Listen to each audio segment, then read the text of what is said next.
अस्सलाम वालेकुम जी, मेरा नाम मोहम्मद उमर खान है और आप देख रहे हैं लर्न अप पाकिस्तान। आज का ये वीडियो सीरीज़ का दूसरा वीडियो है जिसमें हम डिस्कस कर रहे हैं मुख्तलिफ सर्विस कमीशंस में पूछे गए पास पेपर क्वेश्चंस को।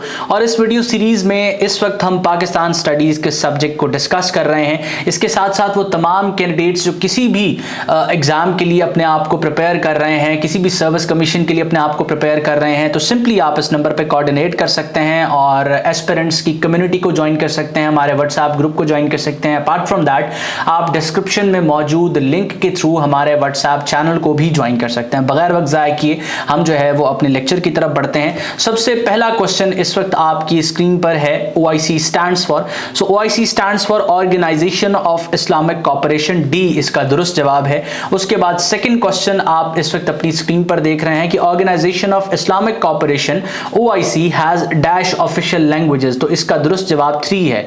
ऑफिशियल लैंग्वेजेस इसकी कौन कौन सी हैं? सबसे पहले इंग्लिश है, दूसरी इसकी लैंग्वेज फ्रेंच है और तीसरी इसकी लैंग्वेज जो है वो अरेबिक है।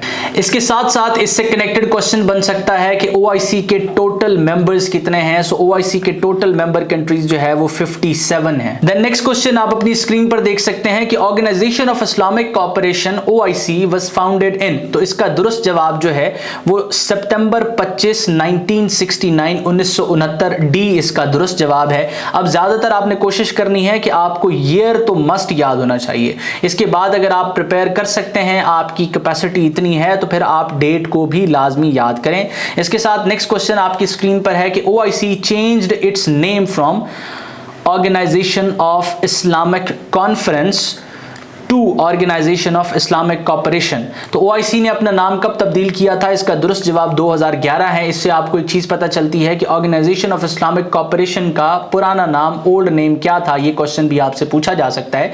तो ऑर्गेनाइजेशन ऑफ इस्लामिक कॉन्फ्रेंस इसका पुराना नाम था।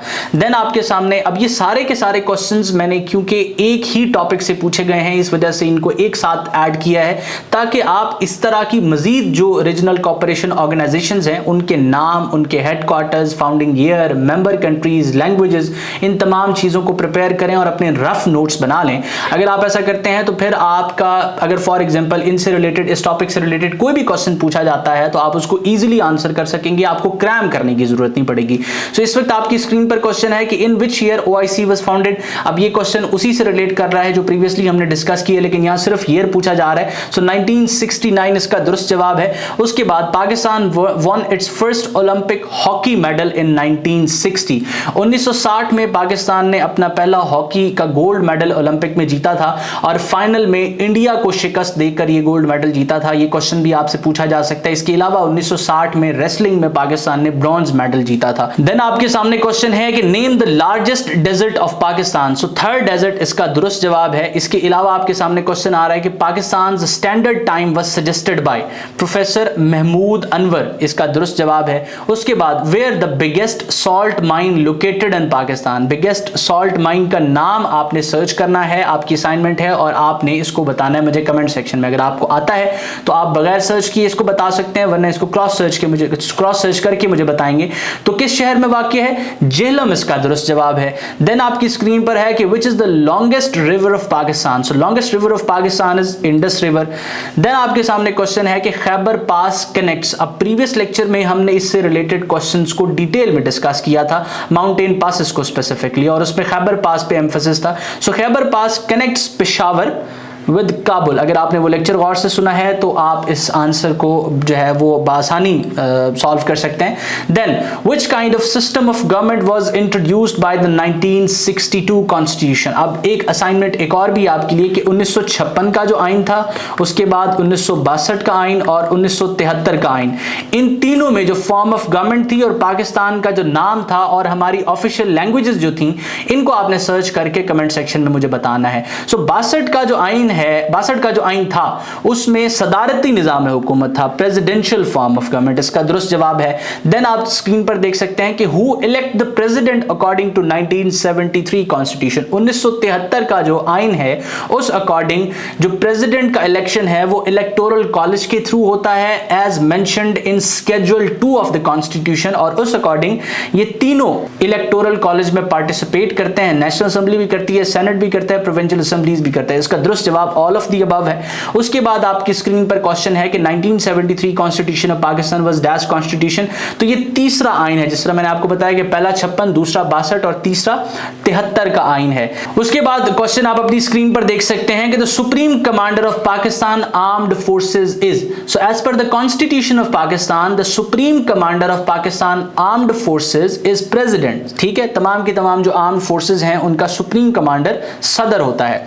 विच range separate Balochistan plateau from Afghanistan. So Chagai इसका दुरुस्त जवाब है।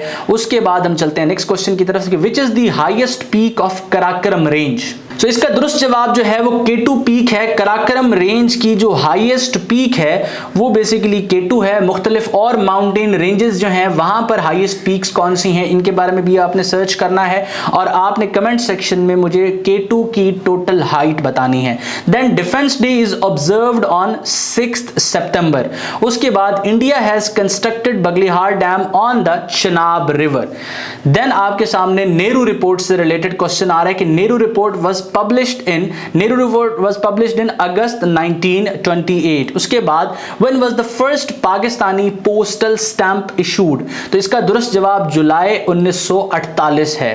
देन आपकी स्क्रीन पर क्वेश्चन नजर आ रहा है कि when was Liaquat Nehru pact between India and Pakistan sign. तो 1950 में लियाकत नेहरू पैक्ट जो है वो साइन किया गया था। Then where is the Warsak dam of Pakistan is situated. KP के खैबर पख्तूनख्वा इसका दुरुस्त जवाब है। उसके बाद Ahmed Shah Patras Bukhari was a famous writer of dash language. So famous writer of Urdu language. उसके बाद Urdu is a word of Turkish language, it means army. ठीक है, देन आपके सामने नेक्स्ट क्वेश्चन है the name of poet whose collection of poetry is called Shah Jo Risalo. सो शाह जो रसालो ये जो famous collection of poetry है ये शाह अब्दुल लतीफ भटाई की है। डी इसका दुरुस्त जवाब है। देन नेक्स्ट क्वेश्चन आप अपनी स्क्रीन पर देख सकते हैं the ruins of Harappa are situated in the district. तो साहिवाल इसका दुरुस्त जवाब है। मुख्तलिफ और आर्कियोलॉजिकल साइट्स जो इंडस वैली सिविलाइजेशन की पाकिस्तान में प्रेजेंट है वो कहां पर सिचुएटेड है इसके बारे में भी कमेंट सेक्शन में आपने मुझे जरूर बताना है। और मुख्तलिफ और कैंडिडेट्स इस कमेंट सेक्शन को रिव्यू करते रहें, देखते रहें, ताकि आपकी तरह बकिया जो स्टूडेंट्स पढ़ रहे हैं वो अगर अपना एक्सपीरियंस कुछ शेयर कर रहे हैं तो आप उससे भी सीख सकते हैं। इसके अलावा number of houses of Pakistan Majlis Shura parliament. So Pakistan की जो कानून साज असेंबली है पार्लियामेंट उसका दूसरा नाम मजलिस शोरा है। ये क्वेश्चन भी बनाया जा सकता है। सो मजलिस शोरा पार्लियामेंट के दो हाउसेज हैं, एक अपर हाउस और एक लोअर हाउस। जो ऐवान बाला है अपर हाउस उसको हम सेनेट कहते हैं, जो ऐवान ज़ेरी है लोअर हाउस उसको हम नेशनल असेंबली कहते हैं। सो 2 इसका दुरुस्त जवाब है। उसके बाद एक और क्वेश्चन है the 1962 constitution of Pakistan was passed during the regime of. So during the regime of Ayub Khan in 1962। अगर आप इस ईयर को गौर से पढ़ेंगे तो 1962 में अयूब खान थे जो कि 1969 तक रहे थे। ठीक है, 1969 तक। देन आपके सामने क्वेश्चन है कि which mountain range is located in Sindh province. So Sindh province में जो माउंटेन रेंज है उसको हम कीथर रेंज कहते हैं। तो ये था हमारा लेक्चर जिसमें मेरी कोशिश थी कि आपको मुख्तलिफ पास्ट पेपर्स में पूछे जाने वाले क्वेश्चंस पाकिस्तान स्टडीज से रिलेटेड मैं आपको बताऊं और साथ साथ उनसे कनेक्टेड क्वेश्चंस भी आपको बताऊं और आपको एक आइडिया दे सकूं कि किस तरीके से आपने प्रिपेयर करना है और कौन से क्वेश्चंस को प्रिपेयर करना है। मैं उम्मीद करता हूं इसमें मैं कामयाब रहूं। अपना बहुत सारा ख्याल रखें। किसी भी सवाल या कंफ्यूजन की सूरत में या फिर हमारी स्टूडेंट कम्युनिटी का हिस्सा बनने के लिए इस नंबर पर कोऑर्डिनेट करें और अपने आप को जो है वो हमारी स्टूडेंट कम्युनिटी का हिस्सा बनाएं। अपना बहुत सारा ख्याल रखें। दुआ मुझे मेरी टीम को जरूर याद रखें। अल्लाह हाफिज़।